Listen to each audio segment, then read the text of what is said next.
Welcome into the official first episode of Bleav in Nebraska. I am Kaleb Henry, and I'm very happy to be with you guys. We've got all the technical stuff figured out. It was supposed to have this released a week ago, but we've got it now. We're all ready to go as the Huskers are 2-0 already into this season, wins over UTEP and Colorado, and a lot going on across the Big Ten Conference. And there's nobody better to jump on and talk about it with than Mike Cagley from Big Sports Radio, as well as Illini Guys Sports Spectacular and all of the things that those guys do over there.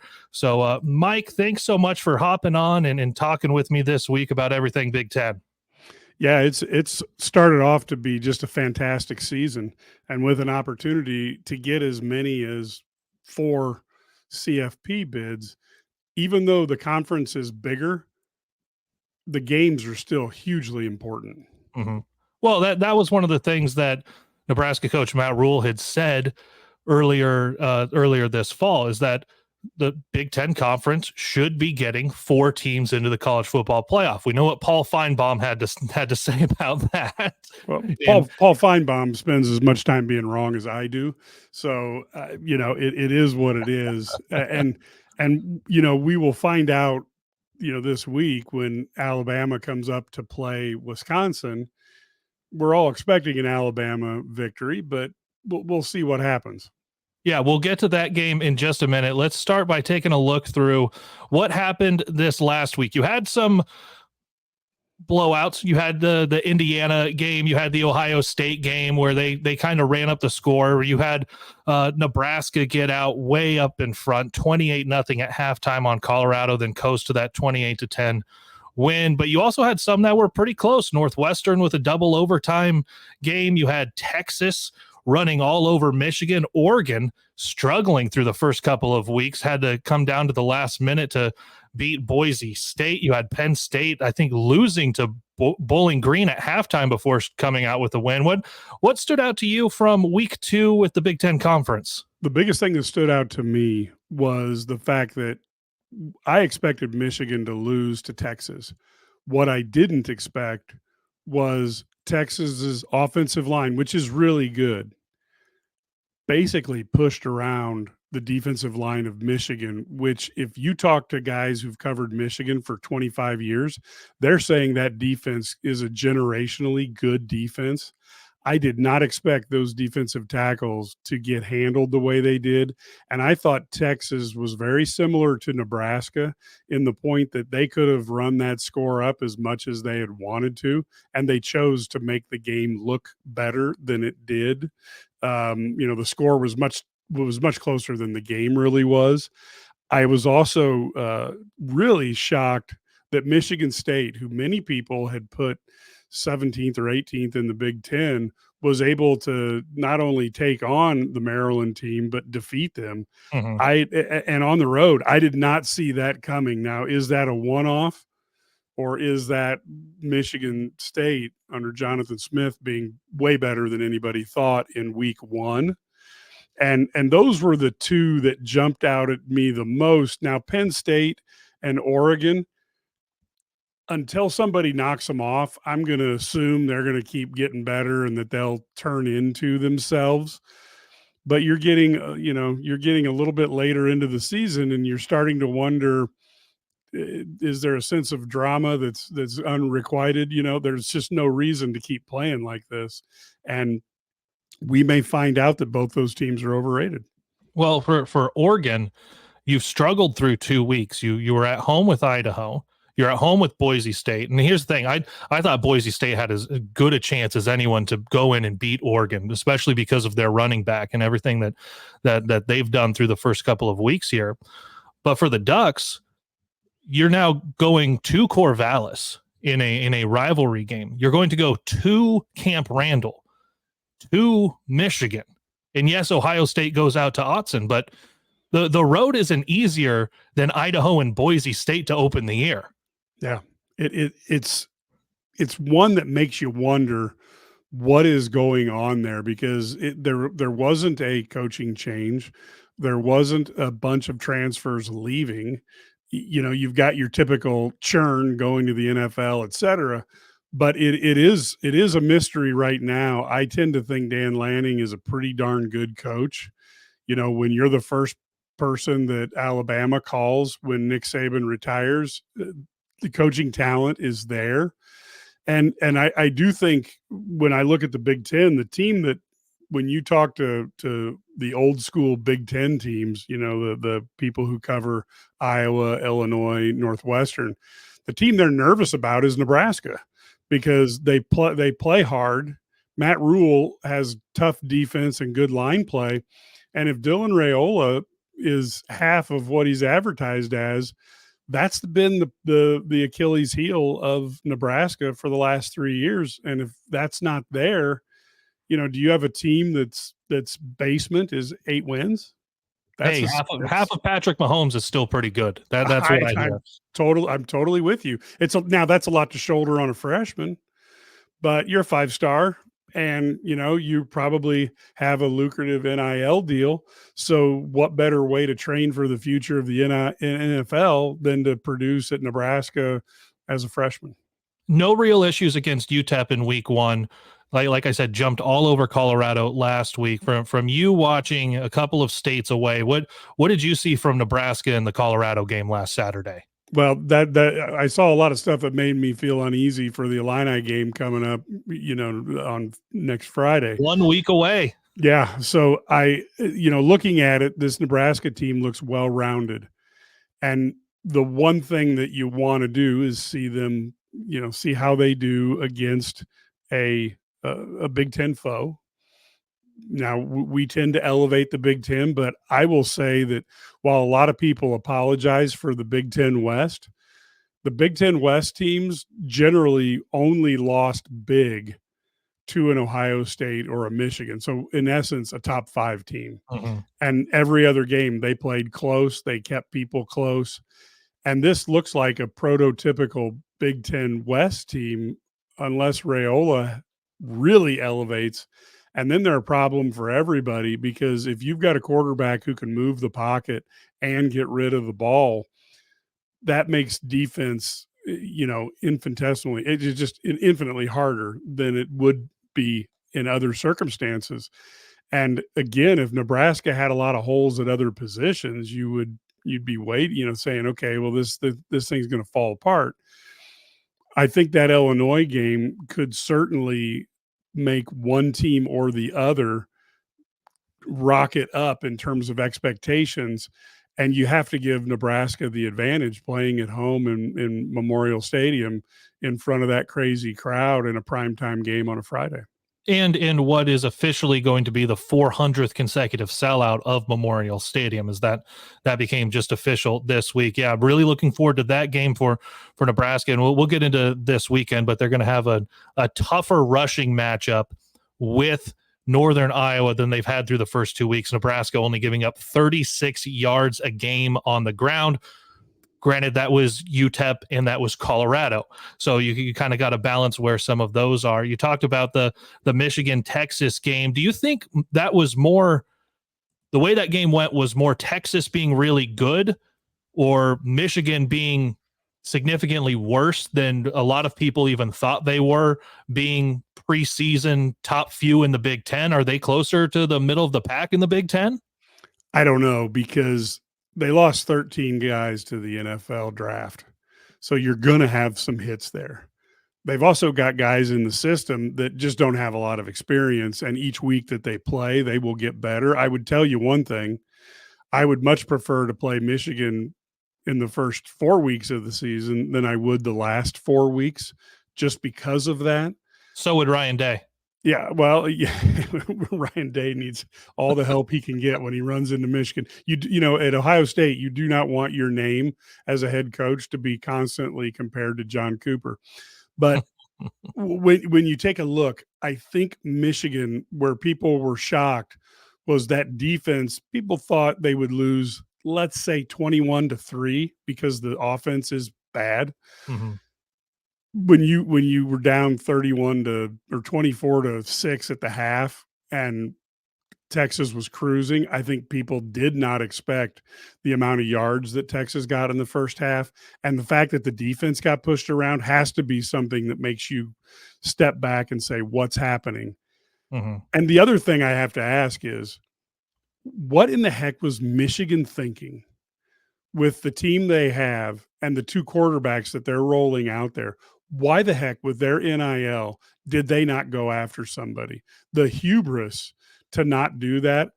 I mean, back channel, that happens all the time. Back Mhm. channel Arch Manning. I'm not saying Arch Manning would have been even remotely interested, Right. but find some guy with really good talent who was on the bench behind someone else and go after him. I mean, to not address the quarterback position, in my opinion, was pure insanity. Well, and the reports that I've seen on that exact situation are Jim Harbaugh not looking at the future of the Michigan football program while his eyes for back-to-back, however many off seasons in a row, looking at the NFL. So I think that has so much more to do with Harbaugh and the timing of his leaving. Not that they couldn't have gone and tried to grab anyone else over the summer. Like there's still time to get somebody in. But you're right. That is going to be a glaring issue for them over the course of the next 10 games for the Wolverines. Someone we haven't talked about yet. They had a big week 1 emotional game and a win over LSU, but then USC goes out. No problem with Utah State. The Trojans, another team from the West Coast, coming in with definitely not near as much hype as Oregon, but through 2 weeks, they look pretty good.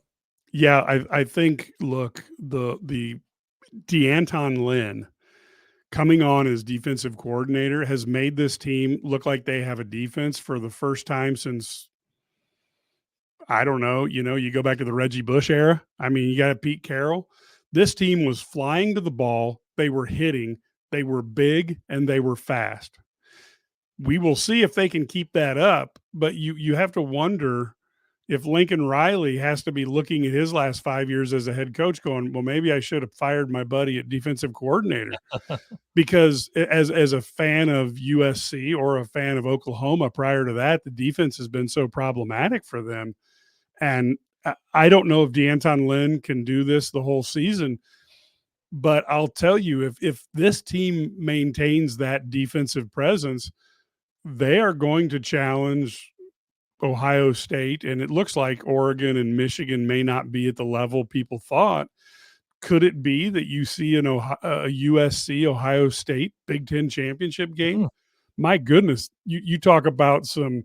You're a little bit too young, but my whole childhood was watching USC play either Ohio State or Michigan in the Rose Bowl.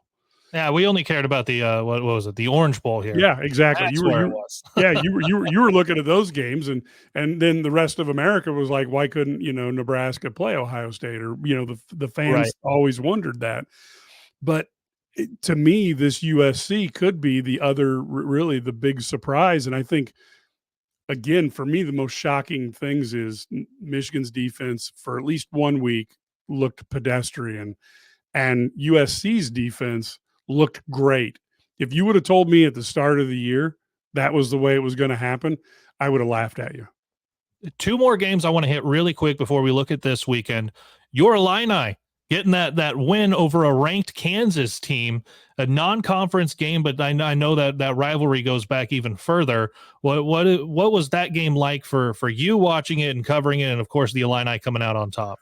Well, I think the biggest key is the Illini really needed this. Brett Bielema has been looking for the signature win at home, and he got one here, coming off of the drubbing last year. And look, Kansas took their foot off the pedal. It was 28-7 at the half. They could have beat Illinois, 52-10 if they had kept it going. Mm-hmm. And the thing that makes it a kind of a quote rivalry game was Josh Whitman, the athletic director for Illinois, only interviewed 2 people for that job, Brett Bielema and Lance Leipold. Mm-hmm. And so the last thing that Brett Bielema and Josh Whitman, they won't admit this, but the last thing they wanted was to go 0-2 versus Lance. So there was a lot of fervor there. And I tell you, the only thing that really would maybe concern other Big Ten fans about what happened is Brett Bielema lives on two things. You have to be able to run the ball and you have to be able to stop the run. Illinois did neither against Kansas and walked away with a win. and they got turnovers. They made big plays when they needed them, and they didn't turn the ball over, and they didn't make stupid penalties. Mm-hmm. Illinois had 2 penalties. That last year, I think Illinois was close to leading the league. At least last time I checked, they were leading the league in providing first downs for the other team. And it will be an interesting intellectual thing to see how Illinois can do if they can run the ball. I'm not certain if they're deep enough on the defensive line to be a very good run stopping team, but offensively, their offensive line is better than they've played. And if they get that straightened out, they've got a very talented backfield. And if Brett Bielema can run the ball, his teams look pretty good. One more week until potentially ranked versus ranked here at Nebraska's Memorial Stadium with the Huskers and the Illini. Last game to look at from this past weekend, it was the Cyhawk, and we had it up on the big screen in Memorial Stadium, and cheers happened. Tens of thousands of people already in their seats to watch Iowa State hit a field goal with just a few seconds left to beat Iowa. Hawkeyes go down early. Husker fans appreciate this because every single time that an Iowa State win has happened in the Cyhawk, Nebraska has beaten Iowa later on in the year since the Huskers joined the Big Ten. So Husker fans happy to see Iowa lose and no longer caring about the Big 12, Big 8 with going against Iowa State. That's all under the rug now. Iowa lost. What did you see in that game, Mike? I was actually quite surprised at how bad the Iowa offense still is. Are we surprised at how bad the offense is? I just thought without Brian Ferentz, maybe things would get a little better. Mm-hmm. It hasn't. I really expected this team to be able to do a little more offensively. I'm not saying a lot, but last year they were truly epically bad. Mm-hmm. And if you're an Iowa fan, they have got possibly, arguably, the easiest schedule in the Big Ten. And to have yet, last year and the year before, 2 awesome defenses that were basically wasted because you couldn't play offense. And now this year, an easy schedule, if it gets wasted because of that, it is just unconscionable that Coach Ferentz hasn't been able to adjust to get something going on offensively for a guy who's been such a, consistent 9 or 10 game winner. And Iowa, I believe by all the metrics, at least they did before the games were played, had the easiest, if not just one of the easiest schedules in the Big Ten Conference over the course of the 12 games. Now this week, no Friday games. I will say I enjoyed that last week, getting some Friday games the week before, getting the Thursday game with Minnesota, North Carolina. None of that going to be played out on Saturday. The 11 a.m. slate for us here in the Central Time Zone should be a couple of clunkers, with number 17 Michigan hosting Arkansas State, Illinois hosting Central Michigan. Have fun with that one on Peacock. Husker fans are excited about a game on Peacock in a couple of weeks as well. But you get Wisconsin hosting number 4 Alabama. How about this early slate? I'd tell you what, that Wisconsin Alabama game is going to be fun. I expect a similar outcome to the Texas Michigan game. I just don't think that Luke Fickell has got the identity of this team yet. I'm not certain if I know what he's shooting for, to be honest with you. It seemed like they had the winning combination of offensive power and, run first, pass just enough to be a dangerous. But that was, they wanted to go more wide open. Phil Longo's there, and I'm not certain that has the players. It's a different type of blocking on the offensive line when you do that. So I think this is not a good time for Alabama and Wisconsin to be playing each other from Wisconsin's standpoint. I think they're in trouble, but it's great to get Alabama out of the Southeast. I think the second time since 1928 that they've played in a Big Ten stadium. So this should be really fun. Matt, I don't know if you've been to Camp Randall. It is a madhouse. Yep. And I don't think it'll be anything different than what Alabama's used to in the SEC, but they might be surprised that the SEC isn't the only conference that can get that type of crazy. Whenever they are showing all of the shots of the Wisconsin practice facility, all I want anyone to think of is I threw discus in a competition in that indoor practice football facility. So forget about the football. I did some track and field there at the indoor facility. Rumor has it it's going to soon be named the Caleb Henry Memorial Facility, just to make Memorial, sure. yeah. I think Dave Ostrowskis will have something else to say about that track and field coach up there. Mid-afternoon slate, you've got a couple of rivalry games out in the Pacific Northwest. Oregon on the road to Oregon State. Washington hosting Washington State, but then you've also got Purdue hosting number 18 Notre Dame, Michigan State hosting Prairie View A&M, and Iowa hosting Troy. Yeah, Minnesota hosting Nevada. Yes, and I do think the interesting thing for me is Oregon going on the road against Oregon State. This could be the weekend, a rivalry game.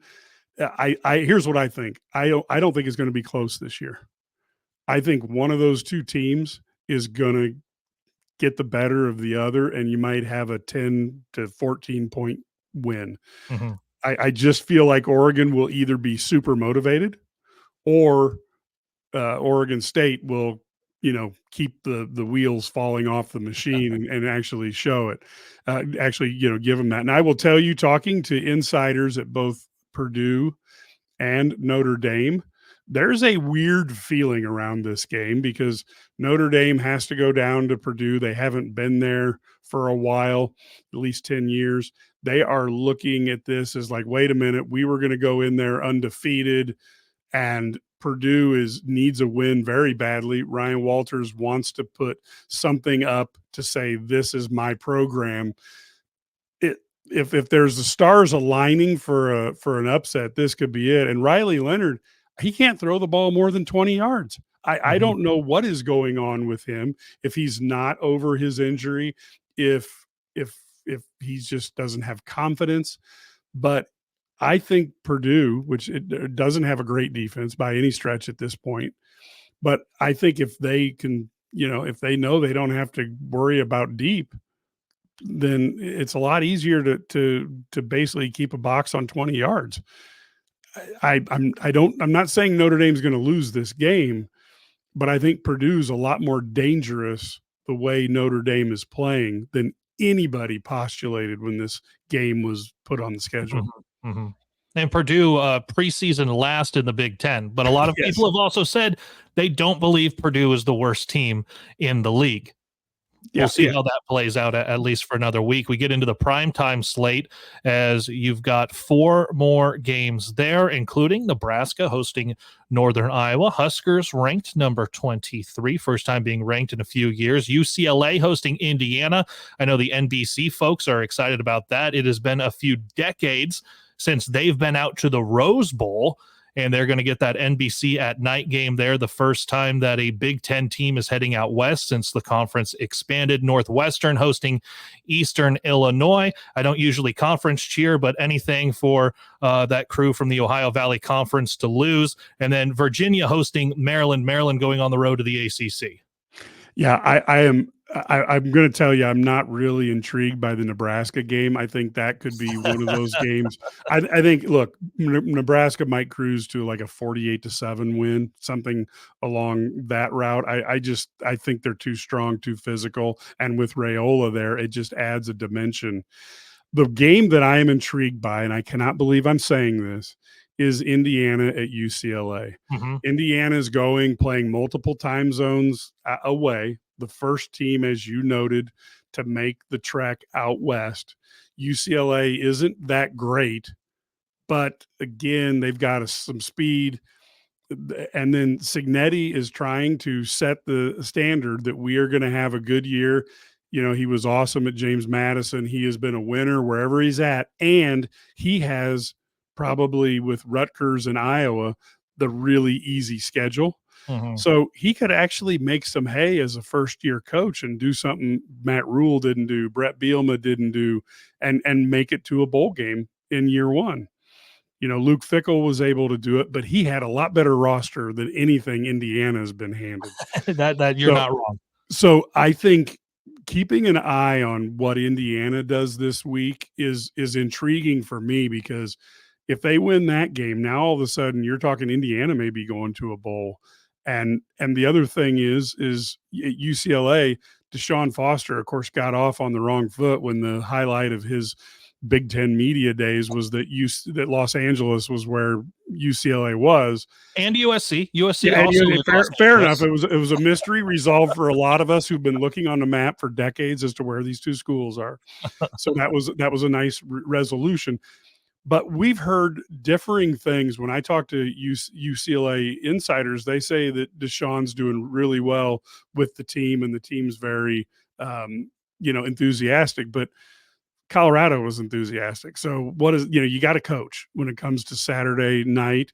And Cignetti, we know he's a very, very good coach. If you make mistakes, he will do his best to make you pay for them. I think I kind of want to see that, just to see where both teams are. Yeah.